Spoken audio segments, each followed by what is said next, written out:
My name is Dick Ensing. I'm a Tennessee artist, and today we're at Art of the Carolinas, and we're going to do a little sketch on some beautiful. This is a brand new board. It's a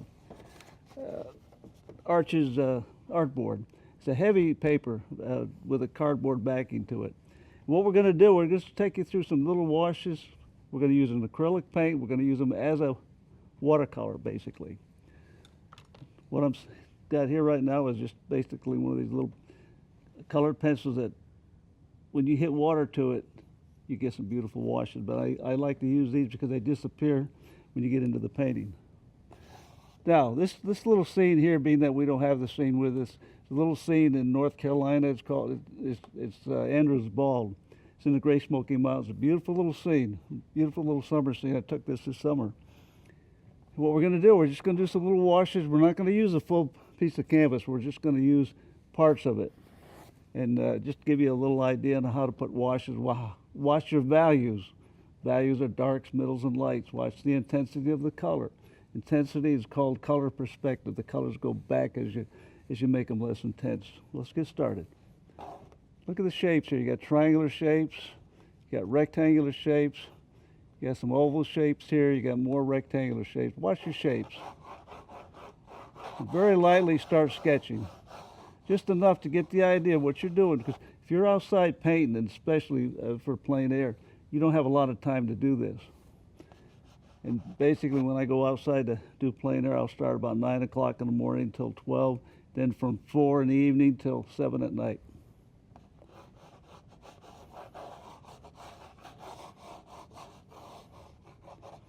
Just enough to get the idea here. You got the mountains here in the back.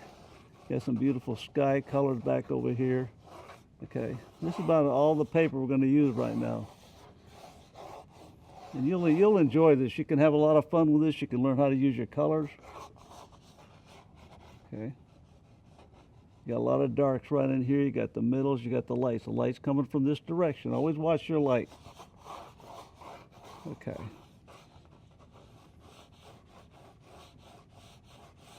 That's enough sketching to do right now. Let's get right into the washes.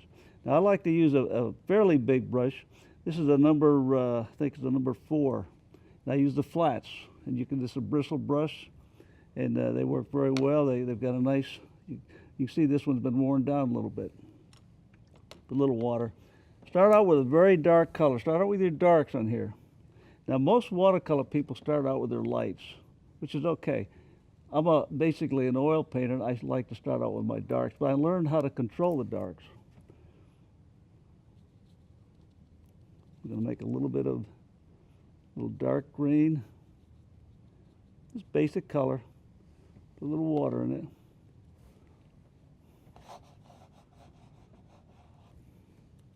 A little more green than that. There you go.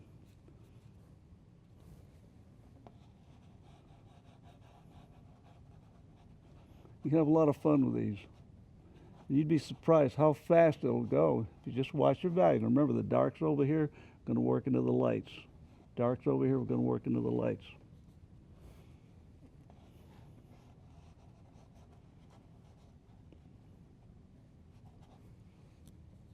You got another tree over here. Start your darks over here. A little water to it. This board holds water very well. You can you can saturate it with water. It'll buckle maybe a little bit, but it comes right back to shape.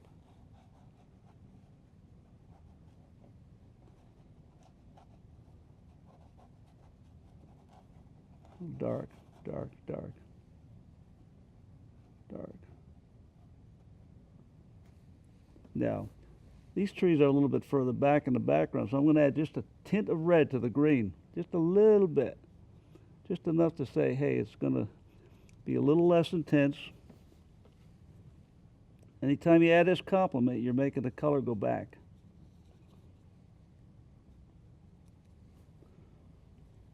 Let's put a little more water in that, get some better washes here.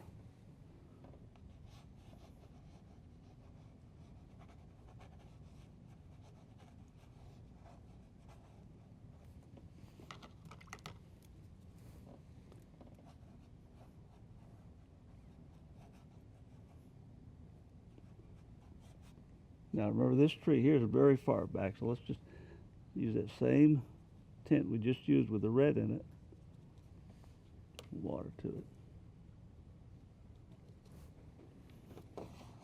Okay, and this is the back. Now, if you hold your brush here, it's back this way. Here, an angle, so it's roughly right about there.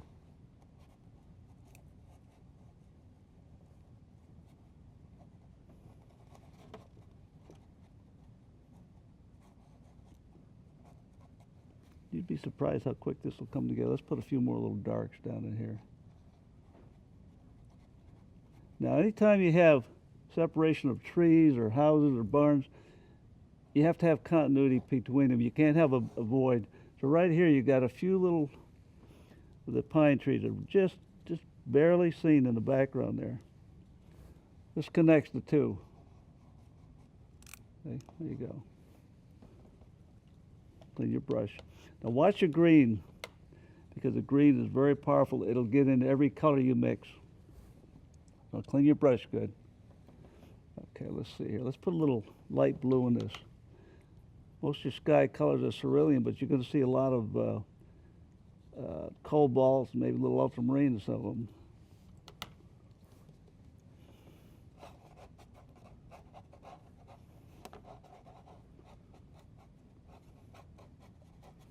You have a lot of fun with this. Just washes, washes, washes. Now later on in another demonstration, we're going to take the same painting, we're going to build it up with pastels on the same paper. But for this one here, we're just going to make a few little washes. Get it started.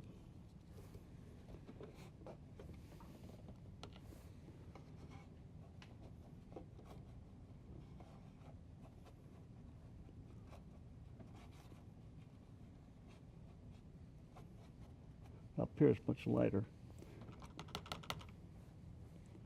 A little bit of reddish color in there, just a little bit.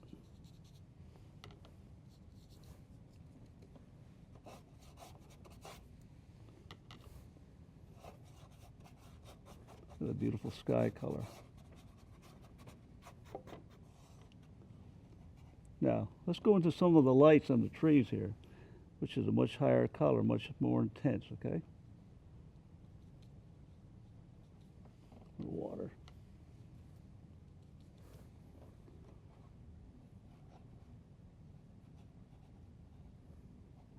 Learn to use your brushes. These brushes, I like the flash because you can put a couple colors on each side and play with them.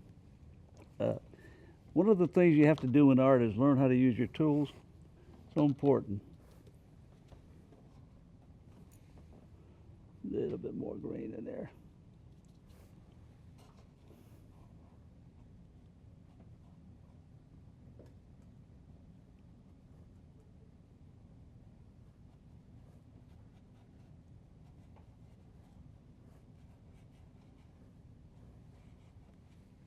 Okay, clean your brush.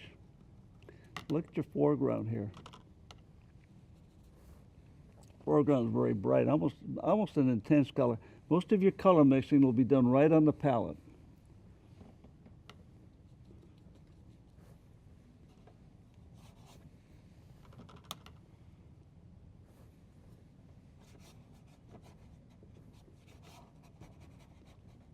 You go back. Remember, when I'm making these darks, I'm not making them as dark as I could. I can go back and go even a little darker.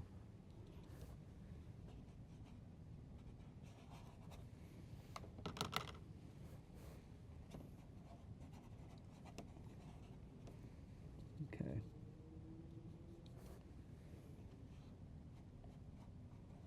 Now let's go back in some of these darks right in here a little bit. Very dark, dark, dark blue. Right in here is very dark, very dark. You know, color's relative. As long as you have the right values, you'll always end up having the right colors.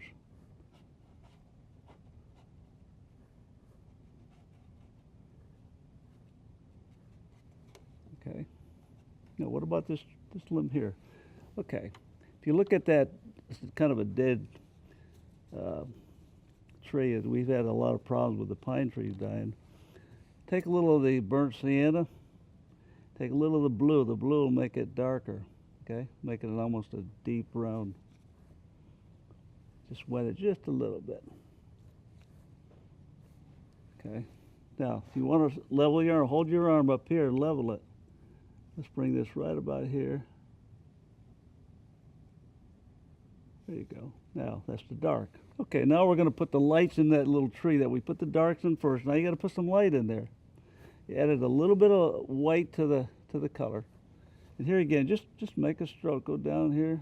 Light, light, light, light. Let's go a little bit lighter here. Put a little more water with it so we get just a little bit of white. Now these acrylics that I use, I put a retarder in there. So these will stay fairly moist most of the day. That gives you time to paint with them.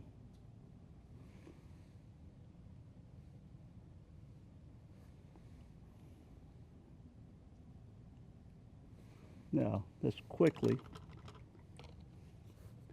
take very dark color that you mixed before. You got a few little branches that come out here. Let's take a palette knife and do that with it. You have a lot of fun with a palette knife.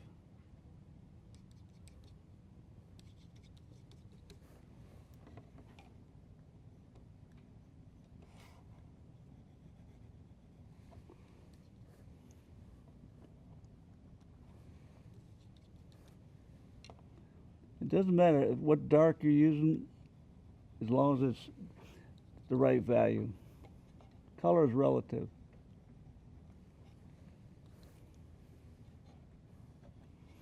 Okay, let's take something that first one we got a little bit heavy with it, so let's take a little bit of color here. Just kind of go over this.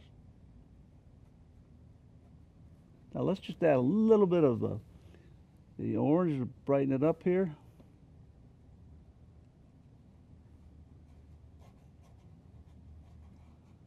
Color. A bit of yellow, just kind of. Okay.